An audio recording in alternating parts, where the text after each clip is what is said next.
Good morning, Facebook friends and YouTube followers. This is Rich again, back for your first video blog of the day for Sunday, November 2nd, 2014, around 6:07 in the morning in Pelican, Massachusetts. The sun's going to be coming out in about 20 minutes.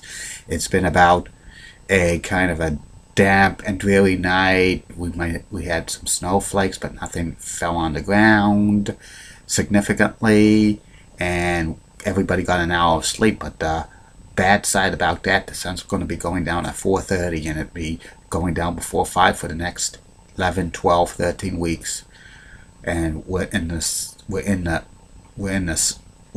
the gun for snowstorms around here from November to April. Some news to report: the Boston Bruins beat the Ottawa Senators by the score of 4-2. The Bruins are over 500 for the first time this year, and they re-signed their coach Claude Julien for a 3-year contract extension.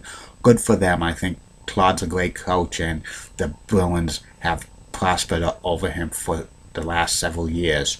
And also the Boston Celtics lost to the Houston Rockets by the score of 104-90.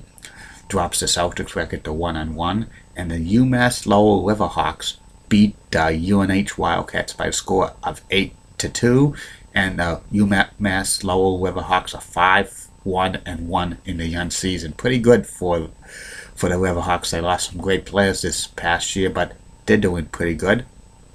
And that's about it on the news. And my next subject is a continuation series of my top 10 everything and anything. And this is now the top 10 greatest professional wrestling jobbers of all time. The jobbers were like preliminary wrestlers, or like local wrestlers, like enhancement talent from like regional territories. They would go on TV tapings for WWE, WCW, and AWA back in the day when they taped television syndicated matches like Superstars of Wrestling, Wrestling Challenge, Worldwide Wrestling, Pro Wrestling, WCW Saturday Night, and AWA like wrestling on ESPN, Championship Wrestling, and All-Star Wrestling. And here, in these matches, were the preliminary wrestlers being by the superstars, mainly to show their finishing maneuvers or to get them over. And here are the top 10 greatest professional wrestling jobbers ever. These wrestlers were known for 1, 2, 3 being pinned to the mat and getting a good payday. Number 10 on the all-time list is Frankie Williams. Frankie Williams was a long-time WWF, WWE jobber for many years. He's known famously in 1984 when he was interviewed on Piper's Pit by Rowdy Piper. Piper was saying, "You've lost so many times. I might lose a lot, but I give a good fight." And Piper attacks him. That's the most famous, one of the most famous Piper's Pits of all time, and that's what Frankie Williams is known for. Number 9 on the all-time list of greatest professional wrestling jobbers of all time, Reno Liggins. Reno Liggins was actually a decent wrestler in like the Southern wrestling territories, but when he was on the TV for WWE and WCW, he never won a televised match, but he was a good solid worker and stuff like that. Number 8 on the all-time list of the greatest professional wrestling jobbers of all time, the Brooklyn Brawler, Steve Lombardi. The Brooklyn Brawler did TV jobs in the WWE for over 10, 15 years. He actually was managed by Bobby the Brain Heenan briefly, and it was the time he was feuding with the Red Rooster, Terry Taylor, and that was probably his claim to fame. He didn't lose too many matches while he was with Bobby the Brain Heenan. And the Brooklyn Brawler still works for the WWE backstage as like a producer and an agent. He comes in at number 8. Number 7 on the all-time list of the greatest professional wrestling jobbers of all time, Tom Stone. Tom Stone was a long-time jobber in the AWA. When that folded, he jobbed for the WWE and WCW, like kind of a solid jobber and stuff. And he was like kind of one of the most iconic jobbers in AWA history. He comes in at number 7. Number 6 on the all-time list of greatest professional wrestling jobbers of all time, Jim Powers. Jim Powers kind of had mild success as a tag team with Paul Roma, the Young Stallions, but that did not like, they got like a mid-card push, but they never got a tag team title reign in the WWE.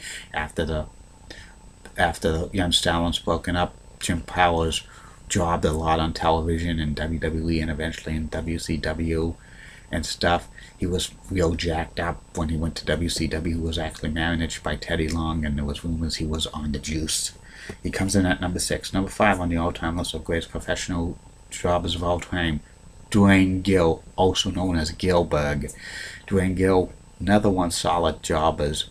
He was pretty good in a role as enhancement talent. WWE made him like Gillberg in 1999 as a parody for Bill Goldberg, and his famous quote was, "Who's first?" Gillberg won the WWE light heavyweight title and held it for well over a year, but he hardly defended it, and he always did the jobs as Gillberg. He comes in at number 5. Number 4 on the all-time list of greatest professional wrestling jobbers of all time, Rocky King. He was a long-time jobber in Georgia Championship Wrestling and Jim Crockett Promotions in WCW. Very solid worker, very competitive in his matches against top superstars. He was maybe one count away from several upsets for superstars, but he never won a television match. He became famously for becoming briefly in the corner of the fabulous Freebirds, Michael P.S.A.'s and Jimmy Jam Garvin in 1990 as Richard Marley, but that was a short-lived thing. And he comes in at number 4. Number 3 on the all-time list of greatest professional wrestling jobbers of all time, Iron Mike Sharpe. Iron Mike Sharpe was actually a decent wrestler in several territories, and actually when he came to the WWE, he was the number 1 contender for the WWE Championship against Bob Backlund. He had some matches with him at the Spectrum in Philadelphia. He was managed by Captain Lou Albano, but after his run having a WWE title shot, he became basically a jobber. He was known for having a forearm that's healed, and he was nicknamed Canada's greatest athlete. And he rarely won matches after 1983, after Captain Lou Albano managed him. But he was, famous jobber. He actually ran a professional wrestling school for a while. Iron Mike Sharpe. He comes in at number 3. Number 2 on the all-time list of greatest professional wrestling jobbers of all time, SD, Special Delivery Jones, one of the most famous professional wrestling jobbers ever. He kind of had a decent push in the 70s and 80s as a lower mid-card wrestler. He teamed with Tony Atlas briefly, but mainly his main work was jobbing out a lot on television and stuff, but he was so competitive. He almost beat some great wrestlers, upsets a couple of times. He almost beat the Magnificent Morocco in a non-title match for the Intercontinental title on WWE Championship Wrestling and stuff. Highly competitive, and he was also known for teaming with Andre the Giant in that infamous haircut match with Ken Patera and Big John Studd. You knew something trouble was going to happen when Andre teamed with SD Jones. They weren't going to have a major superstar team with Andre the Giant to have that angle. It was not going to happen. He comes in at number 2, and number 1 on the all-time list of the greatest professional wrestling jobbers of all time, Barry Horowitz. Barry Horowitz actually had a decent career as a mid-card wrestler in several territories. He used the name Jack Hart in Championship Wrestling for Florida, and he had kind of a run in Texas in the GWF as the winner, Barry Horowitz. He actually doing TV jobs back in the early 80s in the WWF as Barry Hart, and in Jim Crockett Promotions as Bret Hart, but not Bret the Hitman Hart, but he used the name Bret Hart.